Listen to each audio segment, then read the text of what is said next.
Përshëndetje miq të Radio Jani dhe ju të Biofolk. Takojmë në programin e radhës dhe sot kam kënaqësinë të kemi një këngëtare të njohur mjaft të dashur për publikun shqiptar.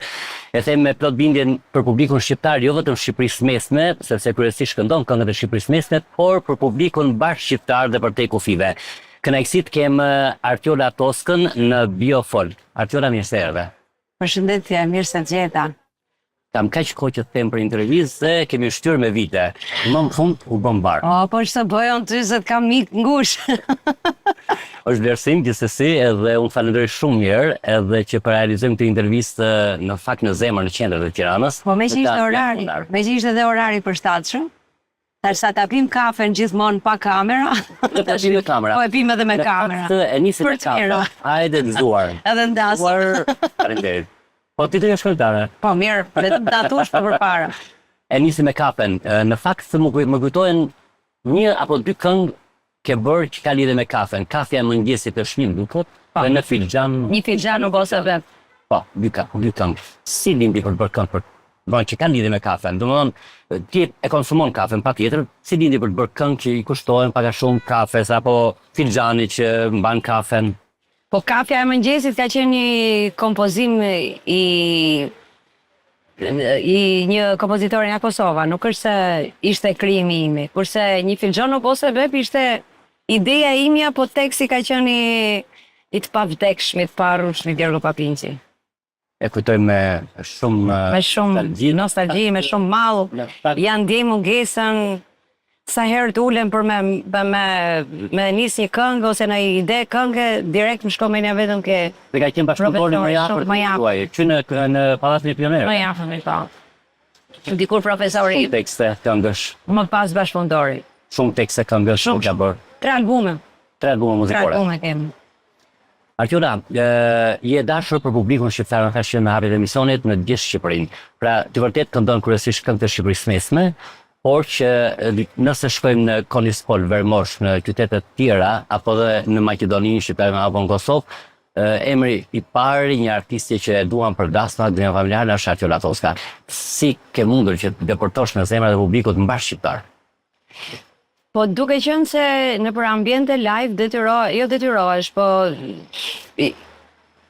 të bie puna që të këndosh për lloj publiku, nga çdo lloj qyteti, nga çdo lloj treve, dhe duhet më përshtat nga herë. Domethënë jo gjithmonë vetëm me këngët e tuaja, po më ka dash shumicën e herëve që të përshtatem edhe me këngë jugu, edhe me këngë veriu, me këngë të Shkodrës, dhe të Kosovës, Maqedonisë, Ulqinit, gjithanë ku ka shqiptar. Kështu që më ka dash më përshtat në për ambiente live dhe live ta jep të lloj mundësie. Plus kam pas dhe një fati im që kam një karakter zëri që përshtatet me disa treva dhe disa zhanre. Dhe vjet re që ti në karrierën tënde muzikore ke sjellë krijimtari të re muzikore nga radhat artiste. Pra ka pasuruar arkivin muzikor dhe këngë të bukura, padyshim se janë të pëlqyeshme edhe sot. Ke zgjedhë tematika. Pra fabulat bukura që çdo person gjen veten, pra duke filluar me Vjerrën apo këngë të tjera. Këto kanë ardhur gradualisht apo thjesht domethënë ke pasur ndonjë spunto nga dikush tjetër për të sjellë këngë të tilla që të kenë tematika specifike? Shikoj, gjithmonë baza ke muzika popullore unë kam dash ta marr nga këngët e vjetra. Kështu që duke qenë që shumica e këngëve të vjetra, sidomos Shqipërisë mesme, kanë qenë me fabulat e veta, me fabula po me sinonime, jo të thonë me direkt. Ka shumë këngë ashtu. Dhe kam menduar që më mirë t'jetë një gjë që e prek popullin, që t'jetë një gjë që t'jetë temë sociale që e prek gjatë ditës, gjatë përditshmërisë.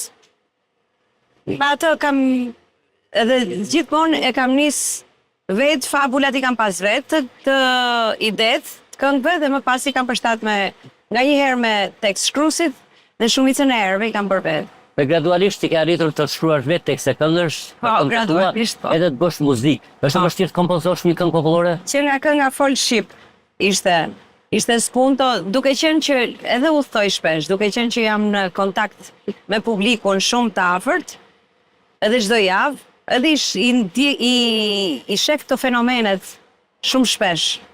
Dhe aty fillen ngacmimet e para, kështu që ngacmimi i parë ka qenë me këngën Fol Shqip, Ajo ka qenë kompozimi dhe krijimi i parë, tekst dhe muzikë, dhe më pastaj erdhën edhe këngët e tjera. Dhe 2 këngë i ketë dedikuara familjare. Një këngë Gos Tirana është për ty, këndon vetes tënde. Ke edhe një këngë për ty për bashkëshortin, për Adin. Gos Tirana ka ardhur duke qenë në Amerikë, domethënë ashtu siç është kënga ashtu e kam është e gjithë historia. Në avion është shkruajt ajo, këngë. Në avion është kompozu, në avion është kriju, dhe pastaj bashkë me Edin, edhe pak me Armand Repickën, kemi arritur të realizojmë si këngë. Po kënga për ty është kënga që i kushtohet bashkëshortit Adit? Për ty është për Adin, po. Si erdhi ideja për të krijuar një? Për Adin, domethënë kënga është për Adin. Për Adin, po titullohet për ty. Titullohet për ty, domethënë që ja kushton bashkë për Adin. Si e lindi për të krijuar një këngë? Është fakt formë balade më duket. Balad është një balad. Balad është dhe ka qenë kur ka pas pak para ditëlindjes e ka pas. Kështu që ne këngëtarët shqiptar dhuratat me këngë. Është Adi kritik te këngët apo të këshillon? Ashtu? Po. Sepse nuk e mendoj të gjë, Adi nuk ka lidhje shumë me muzikën, nuk e di. Adi më thonë që nuk ka lidhje me kuptimin që nuk këndon, nuk i bie instrumente. Drejt për drejt. Vet personalisht nuk ka. Nga familja vet, babain e ka pas regjisor montazhi. Në televizionin shqiptar. Po. Ismail Balla. Shumë i njohur. Dhe mjeshtër.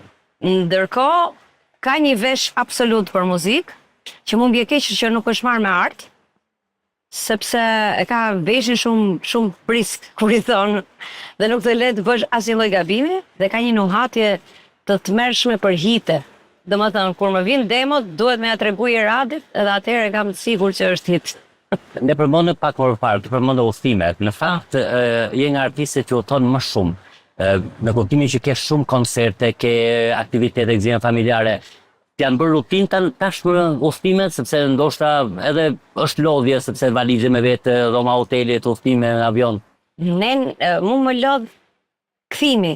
Domethënë kur jam duke u kthy se mos zot se na u shpif, u mërzita, u lodha, kur do rrallohet, kur do marroj, kur do... Pastaj kalojnë 2 ditë. Domethënë thjesht unë kam dëshirë, i bëj dhe me qef. Faktikisht udhëtimet. Dhe nuk më pengon edhe ajo nëse u thoj vetëm, bile kam shumë më mirë, atëherë krijoj më shumë, atëherë më vjen ide më shumë, udhtoj jo vetëm avion, udhtoj shumë me tren. Brenda shtetit, një shtet. Brenda shtetit, sepse duke qenë që prej kohësh kam një rezidencë në Itali, jetoj edhe në Itali, dhe shumicat e koncerteve i kam bërë me tren udhëtimet. Vdes me udhëtu me tren. I kam shumë si orë krijimi. Në të gjitha vendet që ke shkuar, pra ti ke shkuar deri në Australinë e largët, në Shtetet Bashkuara Kanada. Cili do ishte vendi që do të riktheje sërish, qoftë për ta parë apo edhe për koncerte? Të them drejtën, Australia më ka lënë përshtypje shumë vend i bukur, shumë vend i mirë për të jetuar. Nëse, si më thon, nëse do isha shumë e re dhe ti kishe gjithë familjen, se është vend shumë i largët për të emigruar, shumë vend i bukur. Ai ishte si vend që më ka lënë përshtypje. Ndërsa këto tjerat pastaj nuk mund të them që do doja të kthesha se mund mbi më u kthyer mas here. Kështu që nuk është që kam në kështu vend fiks. Artura Toska bëhet nostalgjike për vitet e kaluara, pra para 20 vitesh, në lidhje me muzikën. Se përmend albumet që ke krijuar, ka qenë koha albume, unë kujtohet këngët Hajde Marshallah, Një lule në maj, ka qenë hite dhe prapë dëgjohen. Bëhesh nostalgjike për t'i dëgjuar dhe për atë kohë që kanë qenë nga hitet e bukura. E di kur filloi bëhem nostalgjike kur tash e kam parë nëpër klabe, si fenomen, që ka një brez të ri që janë 19 vjeç, që as nuk ishte lind kur u bëhe kënga, edhe ai albumi, edhe të vjen dhe të kërkon Hajde Marshallah. Në një kohë që ka i herë edhe ty s'kujtohet, se nuk vetë mua nuk kujtohet, se nga që nuk kanë qenë albume shumë vjetë, shumë përpara, edhe duke bërë krijime gjithmonë të reja, i dedikohesh dhe fillon kënaqësh shumë këto. Po është publiku që ti kujton dhe fillon e bëhesh nostalgjik kur u bë. Domethënë, ai album, sidomos kjo Një lule në mal, është bërë në një kohë nga 98-at, Po, kur ka vitet 2000, po, kulmi i Rrëmujës, Po, vërtet. edhe vetëm atë gjë, Po dhe hajde Marshallah, ka qenë e gjithë albumi. Ka qenë albumi atë. Ajo edhe klipet ashtu janë bo, si më thëmë. Në përkatësa, kënga hajde Marshallah ishte... Me mjeshtin Balterqari, po. Ma pra fare. Përveç marrëdhënies së publiku në për koncerte gëzime familjare, një marrëdhënie mirë e ke kur realizon koncerte recitale. Pra shikohet që ti në fakt këndon por edhe gëzon bashkë me publikun. Unë kam vënë re gjithmonë sepse kam pas stesa speciale nga ti dhe falenderoj për këtë gjë që më ke pasur në konsiderat, qoftë dhe recitali i fundit. Unë do të mbetesha tek i fundit që ka qenë para 2 vitesh. Po. Një koncert që Pallati i Kongreseve u te mbush. Pas që u shtuan karriket, ndenjëset për publikun. Ishte nga koncertet që ti solle bashkë me grupin tënd pra live, këngët tuaja, hitet tuaja dhe publiku u knajt. Çfarë janë recitalet për Artiorin? Pra duke lënë anash koncertet edhe gëzime familjare, recitali që ka një publik në një sallë përballë. Vitet e para shumë vitesh, deri nga 2005-a ka qenë e para fundit, kanë qenë kjo moda e koncerteve, recitale që se s'ishin këto teknika që janë sot. Bëheshin me baza orkestrale. Mirë po nuk është se ka një emocion dhe t'jep një emocion edhe atë kontaktin me publikun e ke qikësit ftofët, se ke shumë kollaj kur komuniko kur je me live muzik, band komplet. Dhe kisha shumë vite që matesha. Edhe më në fund erdhi mundësia dhe erdhen kushtet që të bëjtë një koncert ashtu si duhet, sidomos për muzikën popullore. Se për muzikë plet janë bë, por me këtë lloj teknike, me këtë lloj profesionalizmi, nuk kishte shumë, me thënë drejtën. Edhe ai koncert ishte sa që unë me mas shumë kohësh, e kam nisë se çfarë kam bë. Se vetëm deri para shumë kohësh isha si e mbime. Akoma nuk e besojsha se çfarë kisha bë, sepse jo se kisha bërë një kryevepër, po thjesht që depërtoj kaq shumë në publik, sa që mu sot e kësaj dite dhe më thënë vazhdon, ka 2 vjetë që është bë koncerti dhe duket sikur është bë javës së shkoj. Atë lloj shije i kalon dhe njerëzve edhe mu atë lloj shije. Dhe ka qenë një emocion që shumë më mrapa e kam marrë veten, sepse ishte domethënë unë e kam prit se kam atë kontaktin me njerëzit shumë, po ta kesh me 2000 ca veta, 3000 veta në sallë, ajo ishte shumë. Edhe shumë çohet mishi se ishte një lloj emocioni që kur kam dalë. Në momentin që dola, unë piva totalisht edhe nga funi e kam marrë veten, isha gati me fillu ka fillimi. Unë i përqej dhe populli pëlqejnë gjithë këngët tuaja. Ndoshta ty këngë do kërkoja edhe për publikun e Biofolkut, ndoshta refrenin për të na sjell qoftë atë. Është një këngë harxhoje parë, do ta bëj pyetje një herë sepse mua më thon kafe, miqtë mi thon harxhoj lekët tot pare se e thot Artiora ke kënga. Duhet i harxhosh, po si mbaj, që unë si mbaj kurrës, unë i harxhoj. Që unë i kam marrë në qafë. Unë i harxhoj. Jo, po unë i harxhoj vetë se nëpër kafe nuk është kurse, domethënë para do thotë duhet më harxhuar. Po e di më gati se të njoh. Po pra tani ti vetë e fiton para patjetër me dirs, me punë, me muzikë. Për çfarë harxhon? Nuk po them harxhon më shumë parë. Nganjëherë është nami më shumë se por që unë si e fitoj, ke kjo dora hyn, ke kjo dora dale. Shumë shpejt. Domethënë, në momentin që mbyllet një kontratë, një gjë, direkt i gjehet veni parë akoma. Pra ti thua që duhet të harxhosh parën. Sigurisht duhet të harxhu, po patjetër. Vjen prap, i bizodi prap. Prandaj duhet kjo, se është thënë e vjetër. A mund ta sjellim një moment ndoshta?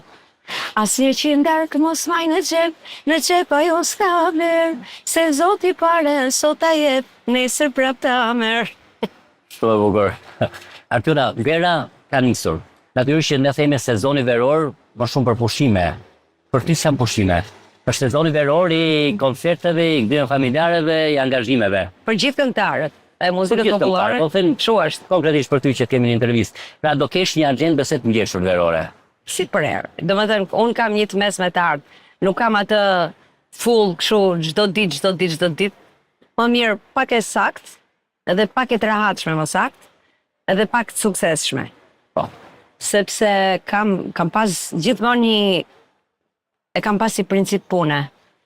Ai tjetri një herë e bën dasmën, një herë martohet, dhe nuk e përsërit më mrapa. Dhe unë duhet ta respektoj ashtu siç ka respektuar dhe mua ai që më ka futur në familje. Dhe që ti shkoj e ngjirrur, e smur, nuk e pranoj dot sikur çfarë bëhet. Kështu që më mirë bëj pak e sakt, se sa të bëj shumë. Dhe duhet thënë që ti përveç Qërstolli ta fanë se ka këndon live 100%, ke dhe grupe muzikor, shumë të mirë. Shumë mirë. Pra që i ke dhe kur puna në grup, ku është gjithmonë ka sukses. Ju jeni gjithë domethënë që arrini të plotësoni atë njëri tjetrin. Po pushime? Po tash pushime marrim shumë ai 4-5 ditë. Të shkurtëra. Kur i dalin, kur del një gjë që është, si më thënë që është fundjava, e shfrytëzoj 4 ditë, 5 ditë. Po kryesisht nga qershori, nga shtatori. Jo se si kam ditët e lira për t'i bë, po e lej sepse nga një herë të gona edhe keq për vokalin, ai u i ftofët ose djersa si do që tjetë. Do një projekt të ri muzikor? Është në plan, është për ta, jo për ta. Shkoj në për studio, hedhim një mendim, vim prap, themi jo po si kur ta ndrojmë, jo po do më thënë në këto lloj procesesh jemi.